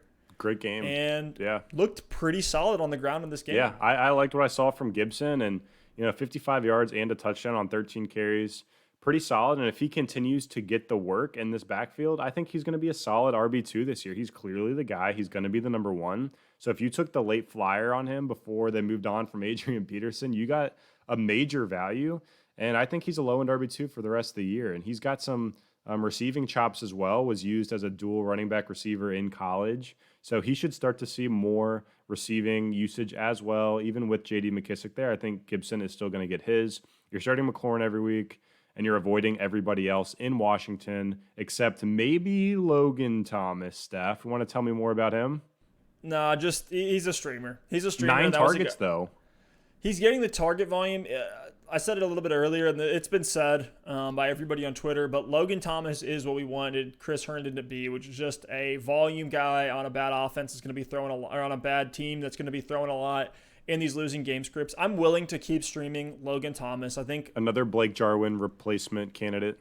Exactly. For your fantasy Though lineup, one thing, one last thing I want to say here before we switch over to Arizona, which I don't even know if there's that much to say about Arizona, but Peyton Barber only had 1 carry for 1 yard in this game. So all that volume went to Antonio Gibson, and he did have 2 targets as well through the air. So, just keep your eyes on Gibson. I'm not going to tell you to plug him in yet. They do play Cleveland, which I think he could actually have a pretty solid game against, but he's 2 or 3 high-volume games away from being a guy that you can plug in as your flex or desperation RB2.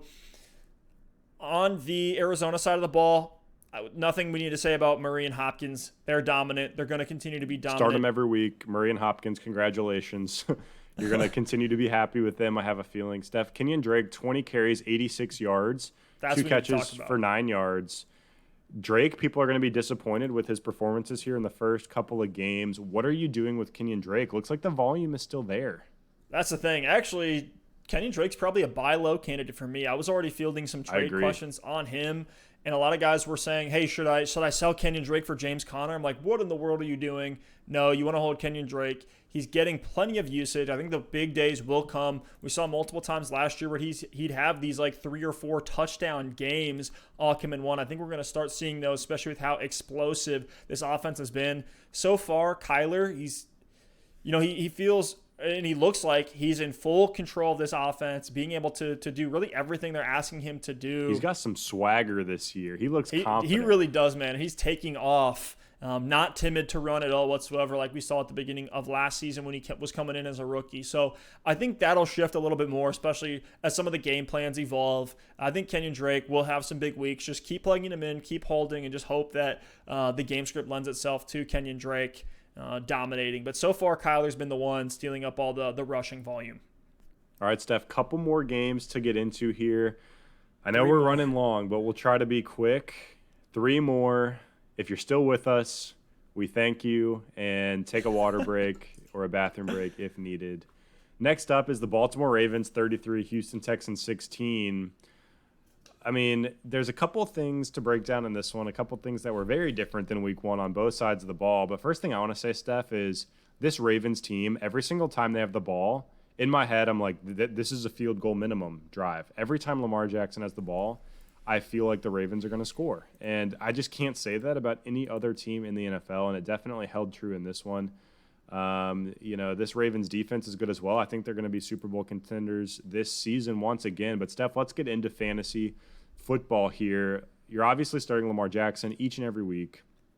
What I really want to talk about here is the running back situation for the Baltimore Ravens. Gus Edwards with 10 carries.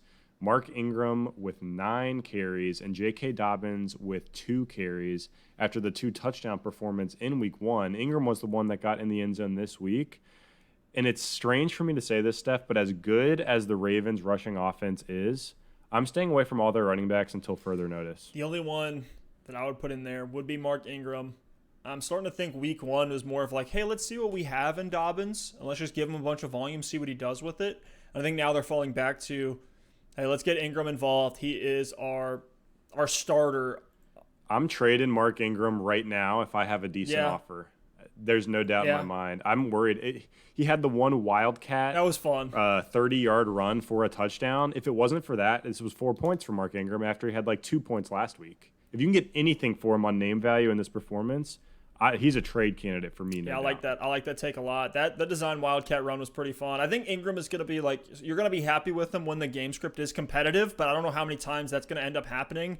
And then you're going to give Dobbins and Edwards. Dobbins is the garbage time breather back. He'll get a little bit more receiving work, and then Edwards is just garbage time on the ground, and just kind of the filler option breather back for Ingram. So to me, it's Ingram, and then the other 2 guys right below him. Just keep your eyes on it. But yeah, if you can sell Ingram for anything, do it. And in this game script, Hollywood Brown and Mark Andrews just weren't needed. Andrews did have some looks in the red zone, in the end zone, but they went up 20-10 early. I'm not going to overreact to this one. I'm still plugging in Hollywood Brown on a weekly basis. I'll buy low either of those guys. They play against the Chiefs on Monday Night Football in Week 3, so get hyped for that matchup and plug Andrews and Hollywood Brown in that one. But let's talk about Houston here really quick. With Duke Johnson out of the lineup, David Johnson had 95% of snaps in this game. I know the stats and the fantasy production does not reflect it, but David Johnson, 11 carries for 34 yards, so pretty inefficient on the ground, but did have 4 targets again. So back-to-back 4-target games. He's giving you a small receiving floor here, but it's the Baltimore defense. It was a tough matchup. They play against Pittsburgh in Week 3. I feel better starting David Johnson in that much matchup than I do compared to Baltimore, just because I think it will be a more competitive game, whereas in this one, the Texans just went down big early and had to fight their way back. In terms of the pass catchers, oh no, Will Fuller. Oh no, gave you a goose egg, 0 for 0, and he played 50% of snaps. Yeah, it was fun while it lasted, Will Fuller. It was the fun reporting while it on him lasted. it was weird. He was spotted being stretched out on the sideline with, I think, is a hamstring issue. It looks like he'll be out next week versus Pittsburgh, but I'm not really sure. I think if he's active, you have to keep plugging him in. But not one I'm excited about. He could easily leave halfway through this game. Will Fuller. Are you out? No, I have to see a full game from Will Fuller before I'm confidently plugging him back in. This is the Will Fuller experience. If you've been playing fantasy football for a while, chances are you've had it. Great when he's on the field, but the second he gets hurt, he just breaks your trust and you can't trust him anymore. And if he's fully healthy, like full week of practice, I'm willing to start him. But if he's limited in practice and things like that, there have been too many times where I've plugged him in, and this exact thing has happened. He's left the game, or he's been in and out and playing I think he played 2 snaps in the fourth quarter of this one. So no thanks on Will Fuller. And his loss could be Brandon Cooks' gain, because Brandon Cooks had a phenomenal day, 5 catches for 95 yards on 8 targets in a game where he was coming in with a quad injury. So as Cooks continues to get healthy, if he emerges as the number 1 and builds that rapport with Deshaun Watson, I think Brandon Cooks becomes a flex player, maybe even sneaks into wide receiver 2 consideration. To me, I'm still not super interested in Randall Cobb. Had 5 for 59. If you plugged him in out of desperation in PPR, he had you a decent week. But to me, it's Deshaun Watson who you're starting, Brandon Cooks who is emerging. I'm out on Will Fuller right now until we see him out there and healthy. And David Johnson, I'm with you. If you have the opportunity, if I have him, I'm starting him this week. If you have the opportunity to buy low on David Johnson as your RB2, I'm fine with doing that as well. So 2 more games to get to here. Kansas City in a nail-biter against the Chargers. Seems like the Chargers always give the Chiefs and Mahomes a tough time here. Kansas City won on a walk-off, 58-yard field goal from Harrison Butker. That was unreal. Done. That was such a good game. So much to talk Kicked about it 3 in this times. game. So final score 23-20. Justin Herbert ended up being halfway through warm-ups. Tyrod Taylor had some chest pains, was taken to the hospital. Pretty bizarre situation there. Hope everything's all right with Tyrod, but Justin Herbert saw a full game of action from him. He looked pretty good. He's got ice in his veins. He's got ice in his veins. I heard he learned minutes before kickoff. He was starting his first NFL game, and he came out first drive down the field, runs for a touchdown. That was pretty nice to see. He had 33 attempts in his first game, completed 22 of them for 311 yards. So over 300 passing yards in his first game in the NFL, 1 touchdown, 1 interception. Looked pretty solid out there. Had the classic, first game in the NFL type of mistakes. But I think if he is the starter, I know they said Tyrod will be the guy if he comes back. I don't know how truthful that is. If Herbert's the guy, I think it's a benefit to everybody on this offense. We saw Austin Eckler return to Austin Eckler form, gave you about 19 fantasy points on the week, had 16 carries for 93 yards, so 5.8 yards per attempt. Still super efficient from Eckler. He actually led the league for this week in terms of most broken tackles with 7. Just looked great out there. Still as efficient as all hell. Just give this man the ball. I don't know what they're doing, giving Joshua Kelly 23 carries for 64 yards. He's really become the grinder, the bruiser there. And both of these guys are getting passing work. So Austin Eckler had 4 targets, caught all 4 of them for 55 yards. Joshua Kelly had 3 targets, caught 2 of them for 49 yards. So almost the same receiving stat line for both of these guys. It just sucks because Kelly's going to be the thorn in Eckler's side. But as long as Eckler gets volume, whether Kelly's active or not, he's going to be great. So keep plugging him in. Don't overreact. So far, it just seems like Kelly's like the bruiser between the tackles, and Eckler's going to be your big play guy, your third down guy. And he still had 16 carries. I mean, Kelly's the Melvin Gordon role. And I know this was a high carry game for the Chargers. Eckler with 16, Kelly with 23. So it's not going to be, both of these guys aren't going to be exceeding 16 carries every single week. But Kelly is in that Melvin Gordon role. He is that guy, and I think he's going to get some goal line work as well. So I like Josh Kelly as a waiver wire pickup this week. I like Austin Eckler as well. You're obviously plugging him in if you picked him up. And Steph, I'm with you. If Justin Herbert's the starting quarterback for the Keenan LA Allen. Chargers, for better or for worse for the Chargers, I think it's going to be a big lift for Keenan Allen and Hunter Henry. We were both out on those guys after last week. We were really low on them, but after seeing the game with Justin Herbert, I think the volume could be there. And we said it before the season too. Season long, the best thing that could happen for Keenan Allen or Hunter Henry is Justin Herbert getting the reins to this offense early on. So we'll see. If Tyrod's back, it sounds like he's still the starter. I don't think that makes a ton of sense, but we'll see. But you got to keep an eye on it. If Herbert's out there, I'm definitely bumping Keenan Allen and Hunter Henry up for the rest of the season. What Justin Herbert gives you is something that Tyrod doesn't, which is like you're nervous that Herbert could, throw, like sling it deep, like go for the deep ball and actually convert it, as well as the same rushing involvement that Tyrod Taylor has. So when Herbert's out there, it just makes the whole offense better. Part of that is, hey, we don't know what his tendencies are going to be when we have years of film on Tyrod and know he's going to be a game manager. But when Tyrod's out there, it's a little bit more predictable for the defense. That's what I like about Herbert, kind of opening things up for all the playmakers for LA. Yeah, agreed. For the Chiefs, come on, Anthony Lynn, let the kid play. Put him in, coach. Not much to say here on the Chiefs. It was, like I said, tough matchup. Mahomes still finding a way to make plays on the ground. The rushing yards were impressive in this one. People are going to overreact to Clyde Edwards-Helaire. I don't want to hear any of that. He had the most receptions on the day. The game script was tough. Fine. It was a competitive game all day. Still looking for him to, it was nice to see him get the passing game usage. Now we'll see him put it all together in some of these easier matchups. I think they're going to need him against the Ravens, though. I don't know if I'm feeling super comfortable starting him. We're seeing some rookie kind of build up still to CEH. He wasn't out there on some crucial goal line situations, but still 64% of snaps. I'm plugging him in every single week. Not much more else to say here. Last game of the day to break down here. It was probably the most fun game. I'm a little bit biased because I was in a matchup coming down to the wire. I had Cam Newton and DK Metcalf to my opponents, Julian Edelman. Every time Cam threw it to Edelman, I was just tensing up, like just full adrenaline rush that entire game. Ended up pulling out the dub there. DK Metcalf, weekly starter. He's matchup proof. Chris Carson, I was pretty to see with him. 17 carries and getting consistently more receiving work than we've ever seen him get in his career. That's 2 weeks now with back-to-back receiving touchdowns, which we've never seen from him. So Carson, weekly starter. Carlos Hyde, only 5 carries in this one. You just leave him on the waiver wire. Don't touch him. Don't try to get cute. Tyler Lockett, you're plugging him in no matter what. Let's talk about the New England side of the ball here. What's funny in this game is that Russell Wilson absolutely exploded, was extremely efficient, only threw the ball 28 times for 288 yards, but had 5 touchdowns through the air. Did have 1 interception off of Greg Olson's hands. Just on an MVP run for Russell Wilson here. But what's crazy is that with all that, from a fantasy perspective, Cam Newton ended up outscoring Russell Wilson. Newton finished with 35.6 fantasy points, 11 rushes for 47 yards, and 2 touchdowns on the ground. It looks like when they're on the goal line, it's not going to be any of these running backs. It's going to be Cam Newton.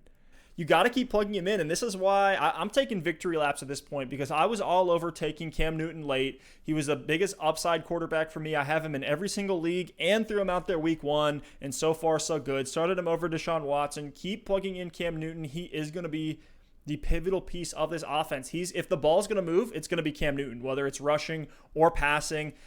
Also threw a ton in this game. They were down, trying to come back late in the game. He had 44 attempts, completed 30 of them for 397 yards, so almost 400 passing yards in this game. And then also had a touchdown through the air. He did throw a pick, but Cam Newton, weekly starter at this point. If you have him, congratulations. If you listen to me, absolutely. We can both take victory laps together. Keep plugging in Cam Newton. In terms of the pass catchers, looks like Edelman had a great game. 23 fantasy points in this one. Led the team with 11 targets. Actually, he didn't lead the team with targets. As I'm running through this, I'm seeing here N'Keal Harry with 12 targets. I mean, this is what we wanted to see, Steph. After the game last week against Miami, when it was an incredibly low-volume offense, we talked about it. What do we do with these Pats pass catchers, because there's not really a ton of volume to go around, and it's actually great to see a high volume game for the Pats to see what they can do if the game script tilts that way. Julian Edelman, if you drafted him, you've got to be feeling great. 8 for 179, absolute blow up game. He's clearly going to be Cam's number 1 target, most high value target.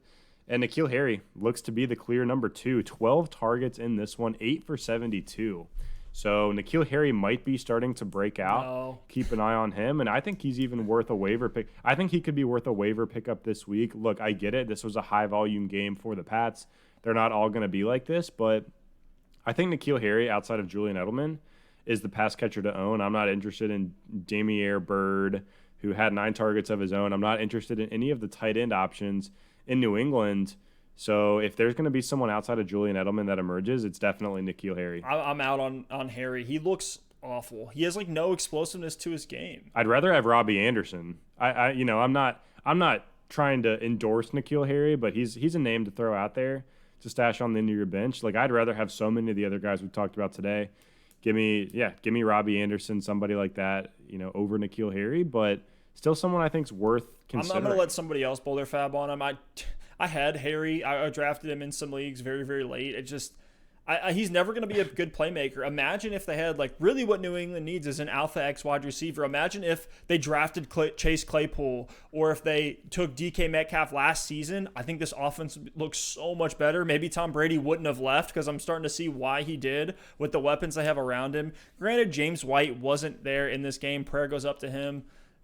James White, he lost his father in a car accident, mother in critical condition. So tough to see that. I think he will be back, and he's going to help Cam Newton and help this offense. I think he is a guy that you can start as a desperation wide receiver 2 or flex, or RB2 or flex. I think we need to see it first, so don't go plugging James White in week 3.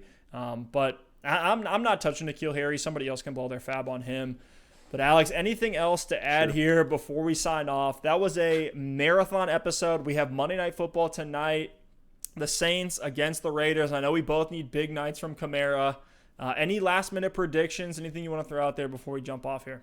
Well, I don't want to predict anything, because by the time people listen to this, my prediction's inevitably going to be wrong. So if you're listening and Kamara had a massive game on Monday Night Football, I'm probably having a pretty good Tuesday or Wednesday or whatever day it is. If he struggled, then probably not doing so hot. So, look, it's been quite an episode, a ton to break down. Hopefully we were able to provide some value.